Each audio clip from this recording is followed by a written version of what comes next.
தென்னாடுடைய சிவனை போற்றி எந்நாட்டவருக்கும் இறைவா போற்றி. அனைவருக்கும் வணக்கம். இந்த காணொளியில் இறந்தவருக்கு எண்ணெய் வைத்தல் என்பதை பற்றி சிந்திக்க போகிறோம். எதற்காக எண்ணெய் வைக்கிறாங்க அப்படின்னு சொல்லி. வழக்கமாக நீங்கள் பார்த்தீங்கன்னா அந்த எண்ணெய் வைக்கிறத இறந்தவருடைய தலையில் வைப்பாங்க. ஒரு வாழை இலையை கொண்டு வந்து தலைக்கு மேலே வைத்து அதில் இந்த எண்ணெய் வைக்கிறத பார்த்தீங்கன்னா இந்த புறங்கைன்னு சொல்கிறாங்க இல்லைங்களா, இடது கையால் புறங்கையால் மேலேருந்து கீழாக அங்கே ஒரு கிண்ணத்தில் எண்ணெய், நல்லெண்ணெய், பிறகு சீயக்காய், அடுத்து இந்த எலுமிச்சை அல்லது ஆரஞ்சு பழ கீத்துகள் இப்படி வெட்டி வச்சுருப்பாங்க. மஞ்சளும் குழச்சி வச்சுருப்பாங்க. அப்போ நாம் என்ன பண்ணுவோம், முதல்ல இந்த எண்ணெயை தொட்டு நல்லெண்ணெயை தொட்டு 3 முறை தலையில் தடவிட்டு, பிறகு மஞ்சளை தொட்டு தடவிட்டு, பிறகு சீயக்காயை தொட்டு தடவிட்டு, இறுதியாக இந்த எலுமிச்சை சாறையோ அல்லது ஆரஞ்சு சாறையோ பிழிஞ்சு ஊற்றுவாங்க. நீங்கள் பார்த்துருக்கீங்க. பிறகு அது முடிஞ்ச பிறகு ஒரு வாளியில் நீர் வைத்திருப்பாங்க. அந்த நீரில் போய் கையை அலம்பிட்டு உதறக்கூடாது, அப்படி துண்டில் தொடச்சிக்கணும் அப்படின்னு சொல்லுவாங்க. இதன் பின்னால் என்ன செய்தி இருக்கின்றது அப்படின்னு பார்த்தோம்னா, இந்த இறந்தவர் இருக்கின்றார அவருடைய அறிவுக்கு, அதனால தான் தலையில் வைக்கிறோம். அறிவுக்கு என்ன செய்கிறோம்னு சொன்னால், அவருடைய உறவை நாம் முறிக்கின்றோம் அப்படின்னு. இந்த வழக்கமாக என்னையோட தலை முழுகிறேன், உன்னை தலை முழுகிறேன் அப்படின்னு சொல்லுவாங்க இல்லைங்களா. அப்படி தலை முழுகுவது தான் இந்த எண்ணெய் வைத்தல் என்கின்ற சடங்கு. இந்த எண்ணெய்ங்கிறது நம்முடைய உறவை குறிப்பிட்டு நிற்கின்றது. எப்படி எண்ணெய் பிசு பிசுக்கிறதோ அதுபோல் நம்முடைய உறவு என்பது லேசில் விட்டு போகாது, பிசு பிசுக்கக்கூடியது என்பதற்காக அந்த உறவை எண்ணி எண்ணெய் வைக்கிறாங்க. அதற்கு மேலே மற்றதெல்லாம் நீங்கள் பார்த்தீங்கன்னா அந்த வைத்த எண்ணெய் அல்லது உறவு நீங்கி போக வேண்டும் என்பதற்காகத்தான் ஒன்று கிருமி நாசினியான மஞ்சளை அங்கு வைப்பார்கள். நம்ம கையில் தலையில் எண்ணெய் வைக்கின்ற போது இறந்தவருடைய தலையிலிருந்து நமக்கு கிருமிகள் ஒட்டி கொள்ள வாய்ப்பு இருக்கின்றது ஒன்று, அதற்காக மஞ்சள். அதற்கு மேலே பார்த்தீங்கன்னா அந்த தலையில் உள்ள எண்ணெய் பிசு பிசு போகிறதுக்காக இப்போ நம்ம ஷாம்புன்னு சொல்கிறோமே, அதுபோல் அந்த காலத்தில் உள்ள சீயக்காயை வைக்கின்ற வழக்கம். அதான் அந்த காலத்தில் ஷாம்பு போல் பயன்படுத்தப்பட்டது. அந்த சீயக்காயை பயன்படுத்தி அது இந்த எண்ணெய் பசை போக்குத்தல் தான். அதுக்கு மேலே இன்னும் நன்றாக அந்த எண்ணெய், மஞ்சள், சீயக்காய் இதெல்லாம் போக வேண்டும் என்பதற்காக இந்த அமிலத்தன்மையுடைய எலுமிச்சை சாறு அல்லது ஆரஞ்சு சாறை பிழிஞ்சு ஊற்றி முற்றாக அவங்க தலையில் வச்ச அந்த எண்ணெய் பிசு பிசுப்பு போய்விட வேண்டும் என்பதற்காகத்தான் இப்படி அந்த சடங்கை செய்வார்கள். அது செய்துவிட்ட பிறகு வாளியில் போய் கை அலம்பணும். அலம்பிட்டு அப்படின்னா அதோட கை கழுவுறோன்னு பொருள். கை கழுவுறது, தலை முழுகிறது இதெல்லாம் உறவை விட்டு விடுகின்றேன், முறித்து கொள்கின்றேன் என்பது தான். அதை ஏன் உதறக்கூடாது அப்படின்னு சொல்கிறாங்கன்னு சொன்னால், அப்படி உதறினால் நாம் விட்ட அந்த உறவு மற்றொரு இடத்துல தொட்டி கொள்ளுங்கிறது ஒரு நம்பிக்கை. அப்படியெல்லாம் பற்றாது. அதுக்கு மேலே இந்த எண்ணெய், மஞ்சள் இதெல்லாம் உதறினா மற்றவருடைய துணியில் பட்டு அழுக்காகி போயிடுங்கிறதுக்காகத்தான் என்ன செய்கிறாங்க, அப்படியே வாளியில் கையை விட்டு துண்டில் தொடச்சிடணுன்னுவாங்க. அப்போ அடிப்படையாக இந்த எண்ணெய் வைக்கிற செய்தி என்ன அப்படின்னு பார்த்தீங்கன்னா, இந்த இறந்தவர் நம்மிடம் இருக்கின்ற அந்த உறவை முறித்து கொள்ள வேண்டும் என்று அவருடைய அறிவுக்கு நாம் நினைவூட்டுவதாக. அந்த உடம்புல உயிர் இருக்காது தான், அந்த உயிருக்கு நினைவூட்ட வேண்டிய அந்த செய்தியை அந்த பிணத்தினுடைய தலையில் வைத்து நாம் நினைவூட்டுகின்றோம். அப்படின்னா அந்த சடங்கு என்பது உறவை முறித்து கொள்வதற்காக செய்யப்படுவது என்பது ஒன்று.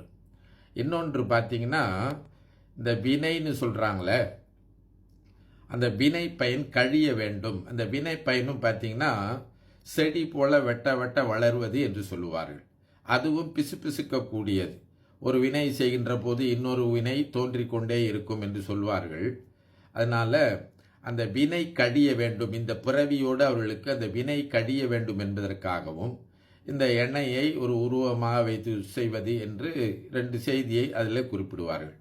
இப்போ எண்ணெய் வைக்கும்போது நீங்கள் பார்த்தீங்கன்னா சில விதிமுறைகள்லாம் சொல்லுவாங்க. அதாவது என்ன சொல்லுவாங்க அப்படின்னு பார்த்தீங்கன்னா, எண்ணெய் வச்சவங்க 16 நாளைக்கு கோயில் போகக்கூடாது, திருமணத்துக்கு போகக்கூடாது, ஏதாவது நல்ல நிகழ்ச்சிகள் போகக்கூடாது, பொது நிகழ்ச்சி போகக்கூடாது என்று சொல்லுவார்கள். இது எதற்காக சொல்கிறாங்க அப்படின்னு பார்த்தீங்கன்னா, இந்த எண்ணெய் வைக்கின்றவர்கள் இறந்தவருடைய மேனியை, உடம்பை, தலையை தொட்டு எண்ணெய் வைப்பதனால அவருடைய கையில் கிருமிகள் தொற்றிக்கொள்வதற்கு வாய்ப்பு இருக்கின்றது.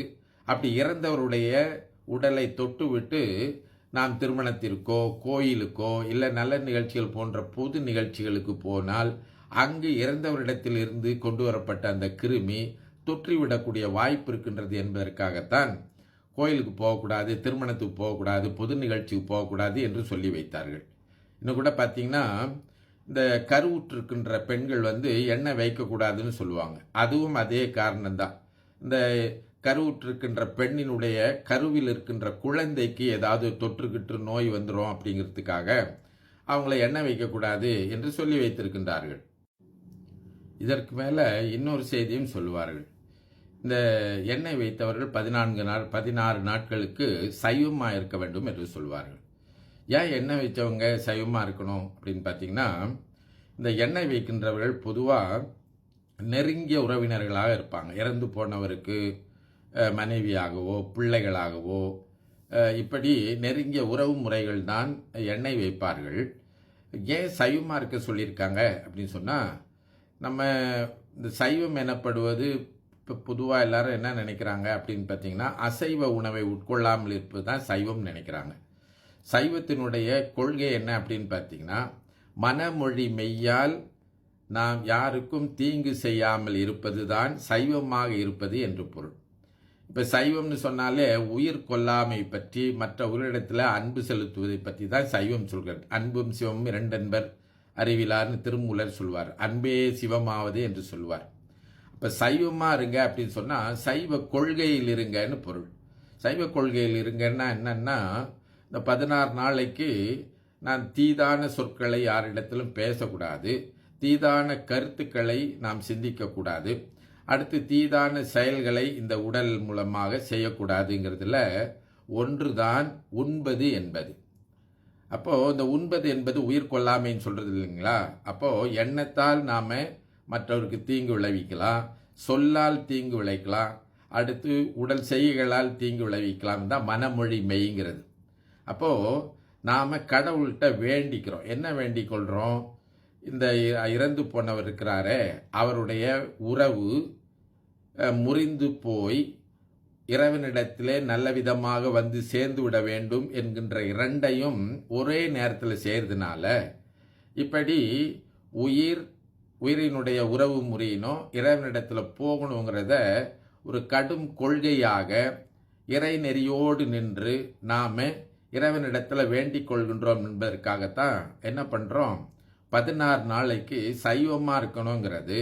இந்த சைவ கொள்கையில் பிடிப்பாக இருந்து இறந்தவருடைய உயிர் நல்ல வகையாக நம்மை விட்டு பிரிந்து நம் உறவை முறித்து கொண்டு இறைவனிடத்தில் போய் சேர்ந்து விட வேண்டும் என்று உளமாற உண்மையாக எண்ணி வழிபடுவதற்காகத்தான், வேண்டிக் கொள்வதற்காகத்தான் இப்படி 16 நாட்களுக்கு சைவமாக இருக்க வேண்டும் என்று சொல்லி வைத்திருக்கின்றார்கள்.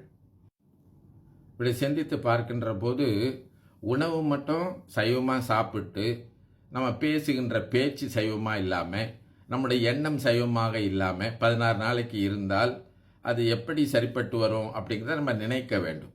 அப்போ சைவம் எனப்படுவது மனமொழி மெய், அதாவது எண்ணம், மொழிங்கிறதுனா நம்முடைய சொல், மெய்ங்கிறதுனா உடம்பு. இந்த 3 உண்மையாக நல்லவற்றை எண்ணி நல்லவற்றை செய்து நல்லவற்றை பேசி, இறைவா உன் திருவருளாலே இறந்தவர் எங்களோடு இருக்கின்ற உறவை முறித்து கொண்டு உன்னிடத்திலே சேர்ந்து விட வேண்டும் என்று இறைவனை வேண்டுவது தான் அதில் கருத்து. இப்போ அதனால் கொஞ்சம் பேர் சொல்லுவாங்க, சைவமாக இருக்க முடியாதவங்க எண்ணெய் வைக்காதீங்க அப்படின்னு சடங்கு செய்கிறவர் சொல்லுவார். உடனே நம்ம யோசித்து பார்த்துட்டு அசைவ உணவா சைவ உணவா இதை ரெண்டும் மட்டும் கருத்தில் கொண்டுட்டு கொஞ்சம் பேர் என்னால் அசைவ உணவு சாப்பிடாமல் இருக்க முடியாது அப்படின்னு சொல்லி எண்ணெய் வைக்காமல் இருந்துருவாங்க. அப்போது ரொம்ப இந்த எண்ணெய் வைப்பது என்பது ரொம்ப முதன்மையான ஒரு செய்தி. அதாவது ரொம்ப பேர் இன்றைக்கி தவறாக புரிஞ்சுக்கிட்டு இருக்காங்க. என்னென்னா, இறந்து போனவங்க எப்போதும் நம்ம கூடவே இருக்கணும்னு நினைக்கிறாங்க பார்த்தீங்களா. ஆனால் நம்முடைய சடங்குகள்லாம் என்ன சொல்லுதுன்னா, அவங்களுடைய உறவை நாம் முறித்து கொள்ளணும், அவங்களும் நம்ம உறவை நம்ம இடத்துல முறித்து கொண்டு இறைவனே உறவாக கொண்டு இறைவன் திருவடியை அடைய வேண்டும் என்பதற்காகத்தான் எல்லா சடங்குகளும் செய்யப்படுகின்றன என்பதை புரிந்து கொண்டு செய்தால் அதனுடைய பலனை நாம் அடைவோம் என்று சொல்லி நிறைவு செய்கின்றேன்.